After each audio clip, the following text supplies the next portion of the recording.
केदारनाथ मंदिर का इतिहास, रहस्य व कहानी।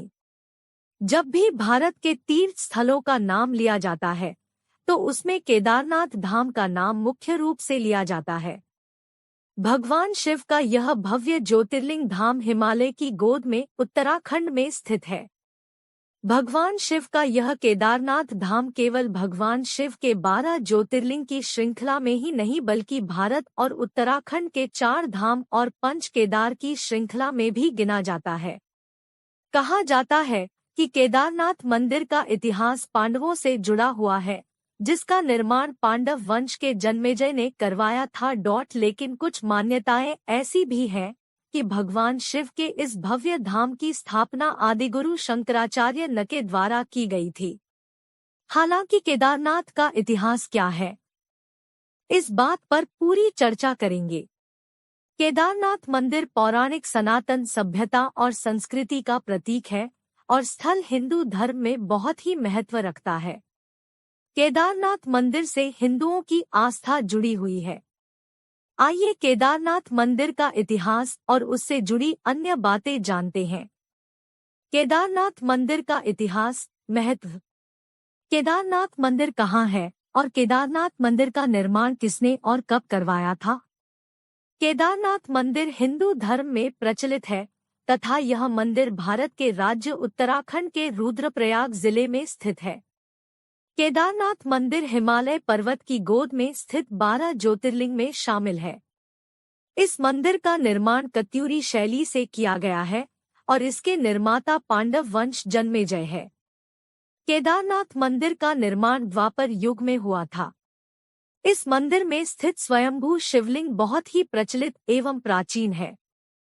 केदारनाथ मंदिर के इतिहास की बात की जाए तो यह मंदिर बहुत ही प्राचीन है और विद्वानों एवं ऋषियों के अनुसार इस मंदिर का निर्माण 80वीं शताब्दी में द्वापर युग के समय हुआ था।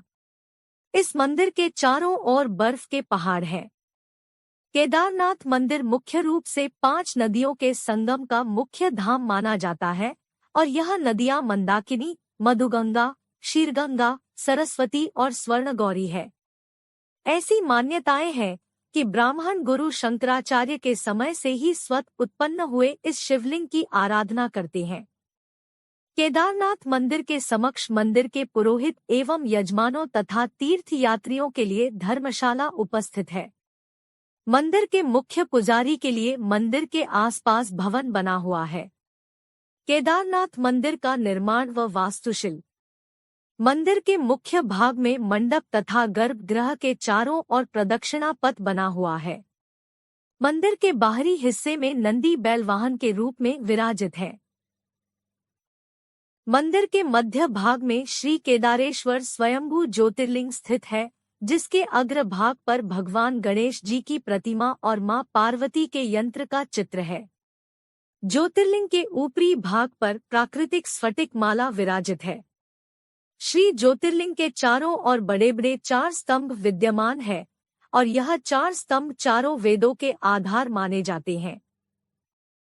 इन विशालकाय 4 स्तंभों पर मंदिर की छत टिकी हुई है। ज्योतिर्लिंग के पश्चिमी भाग में एक अखंड दीपक विद्यमान है और 1000 सालों से इसकी ज्योति का प्रकाश मंदिर की आस्था को बनाए हुए है। इस अखंड दीपक की ज्योति का रखरखाव मंदिर के पुरोहित सालों से करते आ रहे हैं, ताकि यह अखंड दीपक की ज्योति सदैव मंदिर के भाग में और पूरे केदारनाथ धाम में अपने प्रकाश को बनाए रखें। मंदिर की दीवारों पर सुंदर एवं आकर्षक फूलों की आकृति को हस्तकला द्वारा उकेरा गया है। केदारनाथ मंदिर की पौराणिक कथा कहानी। कहा जाता है कि केदारनाथ ज्योतिर्लिंग की स्थापना का ऐतिहासिक आधार तब निर्मित हुआ जब एक दिन हिमालय के केदार श्रृंग पर भगवान विष्णु के अवतार एवं महातपस्वी नर और नारायण तप कर रहे थे। उनकी तपस्या से भगवान शंकर प्रसन्न हुए और उन्हें दर्शन दिए तथा उनकी प्रार्थना के फल स्वरूप उन्हें आशीर्वाद दिया कि वह ज्योतिर्लिंग के रूप में सदैव यहाँ वास करेंगे। केदारनाथ मंदिर के बाहरी भाग में स्थित नंदी बैल के वाहन के रूप में विराजमान एवं स्थापित होने का आधार तब बना जब द्वापर युग में महाभारत के युद्ध के दौरान पांडवों की विजय पर तथा भातर हत्या के पाप से मुक्ति के लिए भगवान शंकर के दर्शन करना चाहते थे। इसके फलस्वरूप वह भगवान शंकर के पास जाना चाहते और उनका आशीर्वाद पाना चाहते थे, परंतु भगवान शंकर उनसे नाराज थे।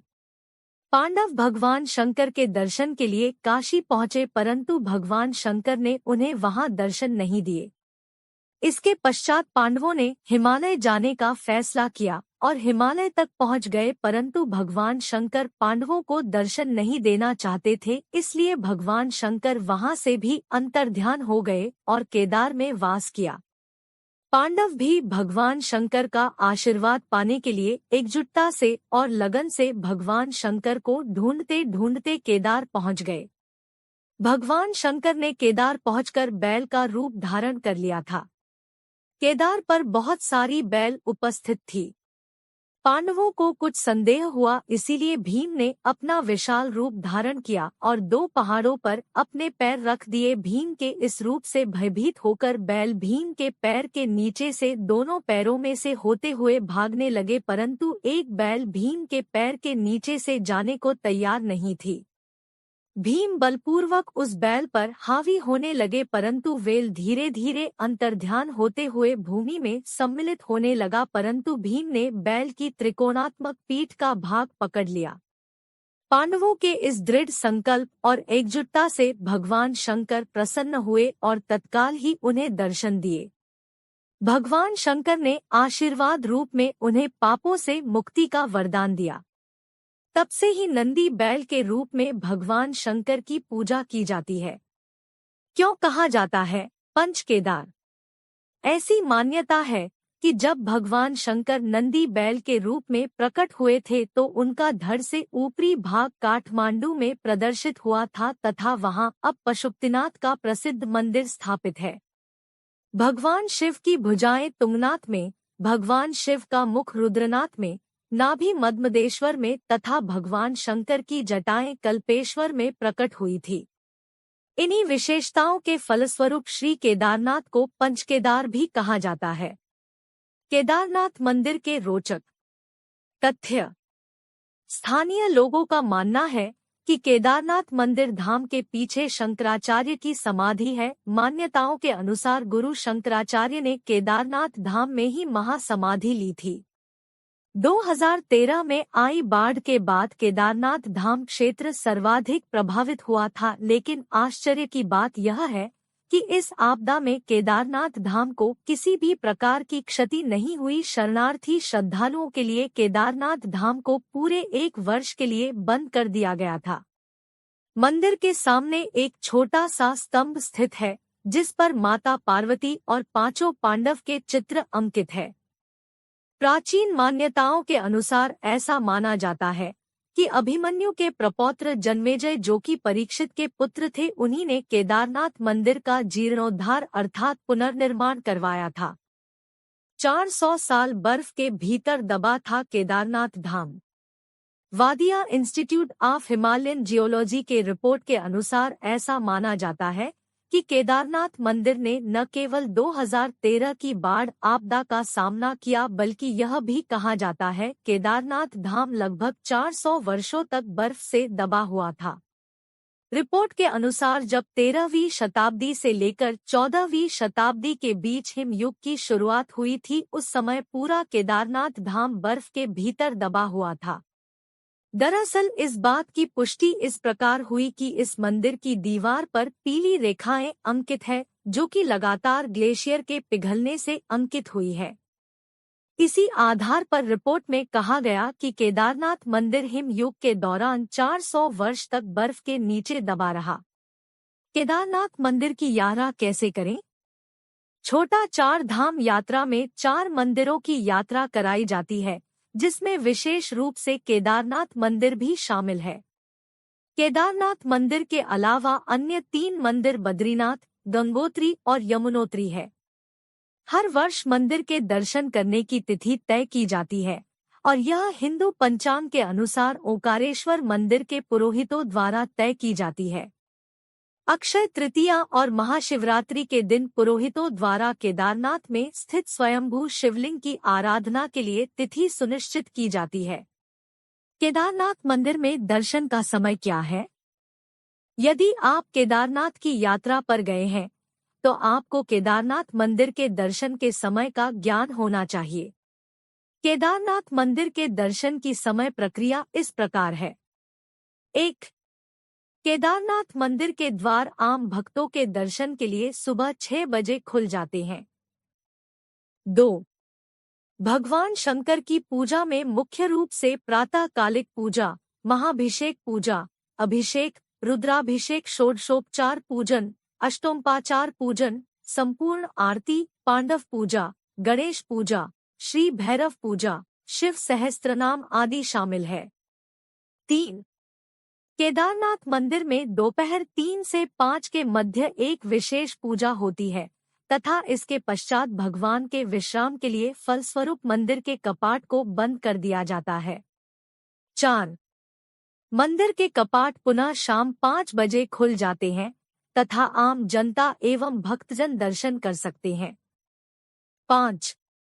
इसके पश्चात 5 मुख वाले भगवान शिव की प्रतिमा का श्रृंगार होता है और संध्या काल की आरती का समय 7:30 से 8:30 के बीच तय किया गया है, जिसमें भगवान शिव की आरती की जाती है। इसके पश्चात मंदिर के कपाट बंद हो जाते हैं। 6. शीतकाल में केदारनाथ घाटी बर्फ से लग जाती है, इसीलिए पुरोहितों द्वारा नवंबर 15 से लेकर शीतकाल के अंत यानी 14 या 15 अप्रैल तक केदारनाथ मंदिर के कपाट बंद कर दिए जाते हैं। 7.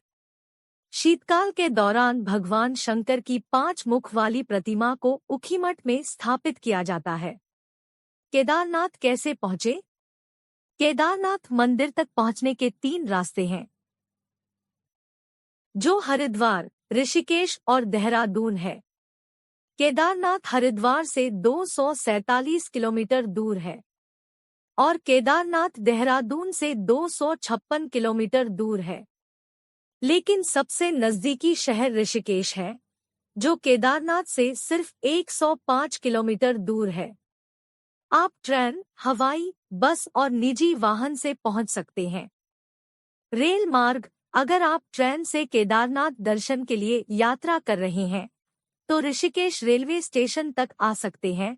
यहाँ से केदारनाथ यात्रा की 30 किलोमीटर की दूरी कम पड़ जाएंगी।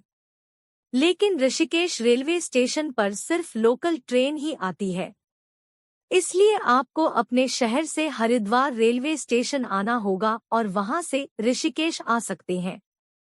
हवाई जहाज: केदारनाथ जाने के लिए सबसे नजदीकी एयरपोर्ट देहरादून एयरपोर्ट है। भारत के लगभग सभी शहरों विमान यहां आते हैं। इसके बाद आपको बाकी की यात्रा बस या टैक्सी से करनी होगी। सड़क मार्ग: यदि आप अपने निजी वाहन से यात्रा करने का विचार बना रहे हैं, तो यह सुनिश्चित कर ले कि वहां का ग्राउंड क्लियरेंस हो, क्योंकि पूरे यात्रा के दौरान सड़क मार्ग में चट्टानें हैं, जिससे कि वाहन को नुकसान हो सकता है। आप नजदीकी शहर ऋषिकेश पहुंच सकते हैं। इसके बाद केदारनाथ के लिए निकल सकते हैं। केदारनाथ के लिए सबसे पहले गौरी कुंड आना होता है। यहाँ से घोड़े, खच्चर, पिट्ठू में बैठकर या पैदल यात्रा करके केदारनाथ पहुंचा जा सकता है। केदारनाथ जाने का सही समय: जैसे कि पहले ही बताया गया है, केदारनाथ दर्शन के लिए साल में 6 महीने खुला रहता है।